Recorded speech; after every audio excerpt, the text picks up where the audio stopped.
ഈ പരുവത്തിലുള്ള ചക്ക എടുത്തിട്ട് വന്നിട്ട് അവിയൽ വയ്ക്കാൻ പറഞ്ഞേ. പക്ഷേ ഇതൊന്നും ചുളയൊന്നും നമുക്ക് ഇറുത്തെടുക്കാൻ പറ്റുന്നുണ്ടായിരുന്നില്ല. ചക്കക്കുരു വെച്ചിട്ടുണ്ടെങ്കിലും ചക്കപ്പാട കട്ടിയില്ലാത്തതുകൊണ്ട് പിന്നെ ഞാൻ പൊടിച്ചക്ക വെക്കുന്നത് പോലെ വെക്കാമെന്ന് വിചാരിച്ച്.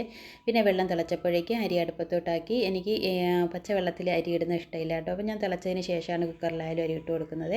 അപ്പോഴേക്കും നമ്മുടെ ചക്കയൊക്കെ വെന്ത് വന്ന് ഞാൻ പിന്നെ പൊടിച്ചക്ക വെക്കുന്നത് പോലെ വേവിച്ചാണ് എടുത്തത്. മിക്സിയിലിട്ടൊന്ന് അടിച്ചെടുത്തതിന് ശേഷം അരപ്പൊക്കെ ചേർത്ത് തട്ടിപ്പൊത്തി വെച്ച് വെള്ളം എല്ലാം വറ്റിയപ്പോഴേക്കും നന്നായിട്ട് ചിക്കി എടുത്തേ. അപ്പോൾ ഇന്ന് ചിക്കൻ ആയിരുന്നു കേട്ടോ. അപ്പം എന്നും കറിയല്ലേ വെക്കുന്നത്, അതുകൊണ്ട് ഞാനിന്ന് ഒരൽപ്പം ചില്ലി ആക്കാമെന്ന് വിചാരിച്ച് അതിന് വേണ്ടിയിട്ടുള്ള അരപ്പൊക്കെ പുരട്ടി വെച്ച് ഇഞ്ചിയും വെളുത്തുള്ളിയും കൂടി ചതച്ചതും ഒരൽപ്പം മുളക് പൊടിയും മഞ്ഞൾപ്പൊടിയും പെരിഞ്ചീരകം കൂടി ചേർത്തിട്ട് കുറച്ച് കോൺഫ്ലവറും ഒരൽപ്പം തൈരും കൂടി ചേർത്ത് ചിക്കനെ ഒന്ന് പുരട്ടി വെച്ച് ഒരു 5 മിനിറ്റ് കഴിഞ്ഞപ്പോഴേക്കും കുറച്ച് എണ്ണ ഒഴിച്ചിട്ടൊന്ന് പൊരിച്ചെടുത്തിട്ടുണ്ട്.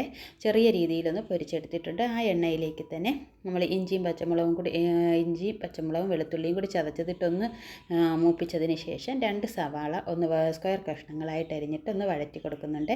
പിന്നെ അതിലേക്ക് ഒരു മുറി തക്കാളി ഇട്ട് കൊടുത്തിട്ടുണ്ട്. ഒരു പകുതി ക്യാപ്സിക്കവും കൂടി ഇട്ട് കൊടുത്തിട്ടുണ്ട്.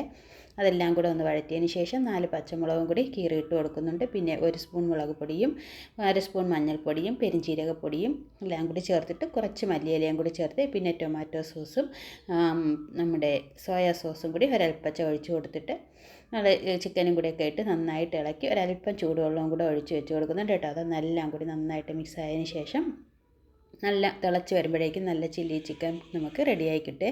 പിന്നെ ഞാൻ ഒഴിക്കാൻ വേണ്ടിയിട്ടുള്ള ഒരു കറിയും കൂടി വെച്ചിട്ടുണ്ടായിരുന്നു.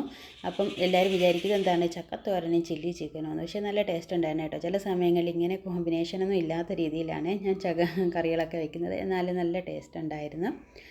അപ്പോൾ വീഡിയോ ഇത്രയേ ഉള്ളൂ. ഇഷ്ടമായ ലൈക്ക് ചെയ്യാനും സബ്സ്ക്രൈബ്